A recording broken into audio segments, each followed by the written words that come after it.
با اطلاع دفتر مطبوعاتی رئیس جمهوری تاجیکستان در ملاقات امامعلی رحمان با نخست وزیر ازبکستان عبدالله آریپوو که قبل از ظهر 10 ینور در دوشنبه دایر شد، جانب‌ها بر رشد بیشتری همکاری‌ها میان دو کشور تاکید کردند. بعد به سر قدرت آمدن شوکت میرزیویف، مقامات ازبکستان اشاره کردند که آماده‌اند راه‌های ارتباطی با تاجیکستان را دیگر باره برقرار کنند. عبدالفتاح شریفزاده سخنگوی رئیس جمهوری تاجیکستان روز 10 ینور بعد از انجام ملاقات امامعلی رحمان با عبدالله آریپوو با رادیوی آزادی گفت در این دیدار از جمله طرف‌ها رفع محدودیت‌های تجارتی، ساده کردن نظام رفت و آمد، کاهش دادن تعرفه‌های انتقالی مال و کالا، برقرارسازی راه‌های آهن، پاک ساختن منطقه‌های مرزی از مینا و باز کردن گذرگاه‌های مرزی را بررسی نمودند. جناب شریفزاده افزود: کمیسیه مشترکی بین حکومتی بین تاجیکستان و ازبکستان اوید و اقتصاد و تجارت ادامه دارد.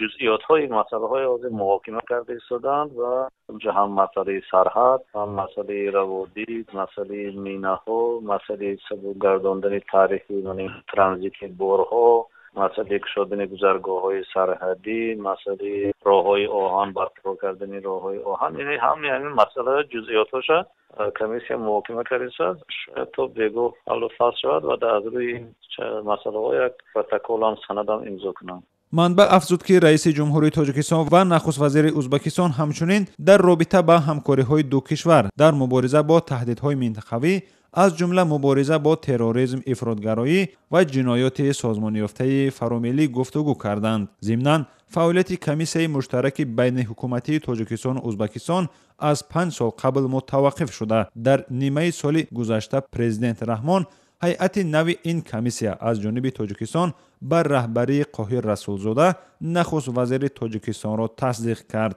از جمله تا به حال 16% مرزی مشترک تاجیکستان و ازبکستان علامتگذاری نشده است و این منطقه ها مورد بحث دو کشور قرار دارند. کارشناسان ازبک منطقه آبانبار نیروگاه فرهاد در نزدیکی شهر بیکاباد آن کشور را از جمله چنین منطقه ها می دانند. نخست وزیر ازبکستان عبدالله آریپوو صبح 10 ینور با یک سفر کاری به تاجیکستان آمد.